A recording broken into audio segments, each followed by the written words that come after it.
Le dépôt régional des vaccins et consommables de Mans du programme élargi de vaccination inauguré par Aka Awele, ministre de la Santé et de l'Hygiène publique, et Albert Flendé, ministre de l'Intégration africaine et des Ivoiriens de l'extérieur, fils de la région du Tonkpi. Ce dépôt a pour but de rapprocher les vaccins de la population.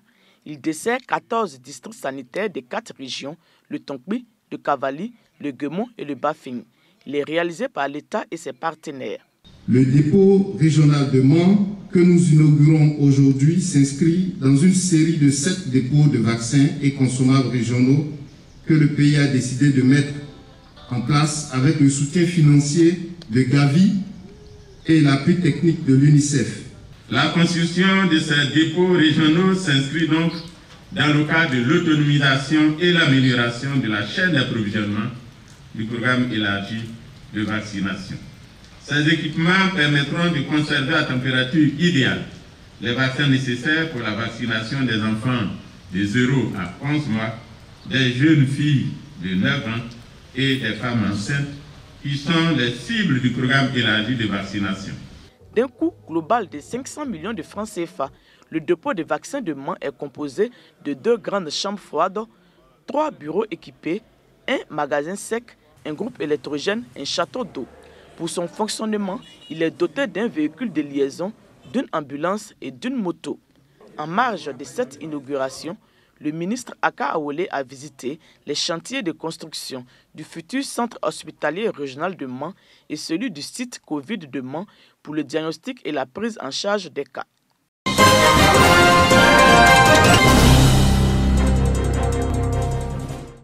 Électricité pour tous. C'est le programme gouvernemental qui favorise l'accès à l'électricité aux populations rurales et périurbaines. Ce programme gouvernemental épargne des frais aux bénéficiaires. À Bouaké, les voleurs du courant électrique se sont appropriés le processus du branchement dans les maisons. Ces arnaqueurs se font passer pour des agents de la CIE. Conséquence, des centaines de personnes victimes de leurs pratiques illicites. Le compteur CIE prépayé, l'État a dit gratuit. Et nous constatons dans nos quartiers que les agents de CIE, en complicité avec certains responsables du quartier, qui viennent maintenant collecter l'argent des pauvres citoyens, viennent dans les ménages en leur disant que si vous ne payez pas 25 000, 30 000, vous n'allez pas avoir de compteur. C'est pour donc éclairer les populations de la région de Gbeke sur ce projet que les responsables du programme Électricité pour tous se sont rendus dans la commune de Bouaké. Ensemble avec les autorités locales, ils exhortent les populations à une franche collaboration afin d'arrêter les arnaqueurs et mettre fin à cette pratique illicite. Les populations doivent collaborer en dénonçant tout ce qui menace leur sécurité à ceux-là même qui sont chargés de l'assurer. C'est dire à la population qu'il peut y avoir donc des arnaqueurs qui vont passer au devant du programme et qui peut donc leur faire des extorsions de fonds. L'accès à l'électricité par le programme Électricité pour tous est 0 francs. L'opération Électricité pour tous a démarré dans la commune de Bouaké en 2015. Elle enregistre pour l'instant plus de 1000 bénéficiaires.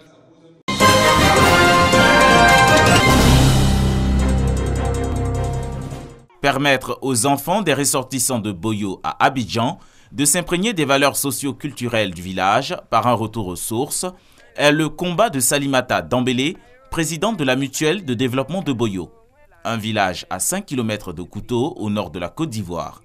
D'où une colonie de vacances d'enfants sur les terres de la localité qui met ainsi en exécution ce projet pilote. Le succès de ce pays, comme le disait Feu Boigny, repose sur l'agriculture. Donc aujourd'hui, l'agriculture nourrit mieux son homme que des cadres au niveau des villes.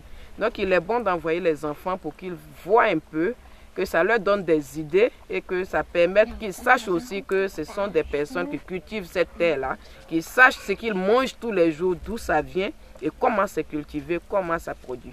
Ces enfants foulent les pieds dans une parcelle sur la route de Tengrela où est cultivé le coton, le maïs, le riz et l'arachide, guidés par une personne ressource. Au-delà des champs, le paysage, les espèces d'arbres fruitiers et animaux sont visités. Une véritable découverte pour les visiteurs du jour. On a vu le plus gros arbre du champ. C'était l'arbre du baobab. C'est merveilleux, nous apprenons beaucoup de choses chaque jour. C'est la première fois que je vois un champ de coton. Coton, on fait des cotonnettes, des habits et puis du coton pour essuyer le vernis. Les colons de Boyo se sont exercés avant cette étape du chant durant 10 jours à des jeux traditionnels, aux danses du terroir ainsi qu'à l'art culinaire local. Des activités qui visent à valoriser les valeurs locales. Rendez-vous est pris pour la 2e édition.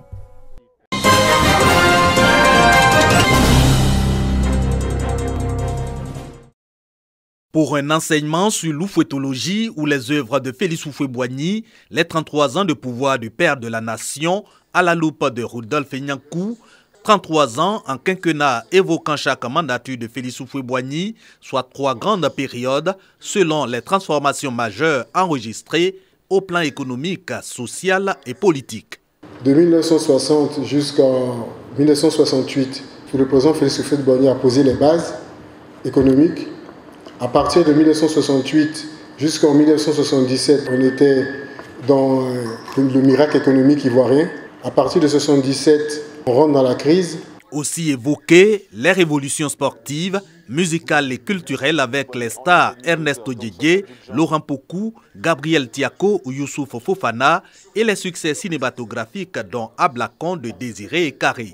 Idem pour la conjoncture économique, les bouleversements politiques et sociaux de l'ère Houphouët-Boigny, le père de la nation dont la gouvernance, toujours selon le conférencier, rime avec recherche de la paix, des œuvres que s'emploie à perpétuer la fondation Félix Houphouët-Boigny. Mais si on ne vient pas à ce genre de route-là, on sera des tonneaux vides qui feront beaucoup de bruit. Donc il faut se former. C'est pour ça que ce genre de rendez-vous est important. Nous avons fait en 2014 un autre colloque intitulé « La pensée politique de Félix Houphouët-Boigny ». L'ouvrage a été publié, ça fait 600 pages. Il y a eu une autre journée d'études sur Félix Houphouët-Boigny, l'homme de culture et le panafricanisme. Cet enseignement sur l'oufouétologie ou les œuvres du premier président ivoirien à l'initiative de la Fondation Félix Houphouët-Boigny dans le cadre du 60e de l'indépendance de la Côte d'Ivoire.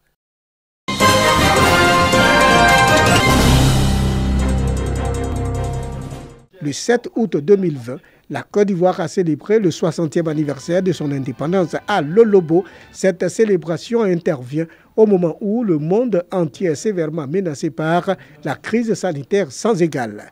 Mané Foué Yolande en appelle à la responsabilité de ses administrés en observant les mesures barrières. 2020 revêt une grande importance pour notre pays en raison des échéances électorales d'octobre prochain. Revue des troupes, honneur militaire et montée de couleurs. Ce sont les temps forts de la célébration du 60e anniversaire de l'indépendance de la Côte d'Ivoire à Zégo, une sous-préfecture du département de Divo dans la région du Logibwa. Une célébration dans le respect des mesures barrières liées à la maladie à coronavirus. Dans son message, le sous-préfet de Zégo, Marie-France Guécré, a rappelé les actions de développement du gouvernement dans la région du Logibwa et particulièrement pour le compte de la sous-préfecture. Elle a également insisté sur l'importance d'observer les mesures barrières, seule précaution pour se protéger contre la pandémie. Pour la prochaine période électorale, Marie-France Guécré exhorte sa population au civisme, au respect de l'autorité et surtout à un climat social apaisé. Elle a aussi invité ses administrés, surtout les cadres, à l'union pour le développement de la sous-préfecture. Célébration sobre du 60e anniversaire de l'indépendance de la Côte d'Ivoire à Kwasi-Kwasi-Kourou, région d'Unzi. Après la montée des couleurs, le préfet dans son adresse a fait le point des infrastructures réalisées pour le développement de la localité. Électrification de la quasi-totalité des 32 villages du département, ouverture des pistes villageoises. Dogo Kofichal a traduit la reconnaissance des populations au président Alassane Ouattara pour les réalisations faites à Kwasi-Kwasi-Kourou dans le cadre de sa visite d'État effectuée l'année dernière. Cette célébration a été l'occasion de présenter la nouvelle ambulance aux élus et aux populations. À Goïtafla, dans le département des Yenoula, c'est l'enceinte de la sous-préfecture qui a accueilli la célébration des 60 ans, l'indépendance de la Côte d'Ivoire. Passage en revue des troupes, montée des couleurs et adresse du sous-préfet Gervais Kouakou, qui a salué les actions de développement du gouvernement au profit des populations dans tous les domaines d'activité. Il a par ailleurs invité les administrés au respect des mesures barrières et à œuvrer pour un climat de cohésion sociale et de paix dans la circonscription administrative. La célébration de la fête de l'indépendance de la Côte d'Ivoire à Sakassou, siège du royaume baoulé, n'a pas connu l'engouement des années précédentes. C'est dans le strict respect des mesures barrières de lutte contre la Covid-19 que les festivités se sont déroulées. Gando Koulibaly, dans son discours, a salué les infrastructures réalisées dans le département ces dernières années, des projets qui ont changé le visage de la ville. L'autorité préfectorale s'est également félicitée de la paix et de la cohésion sociale qui existe entre les populations. Le préfet de Sakassou a engagé les populations à travailler pour des élections apaisées à Sakassou.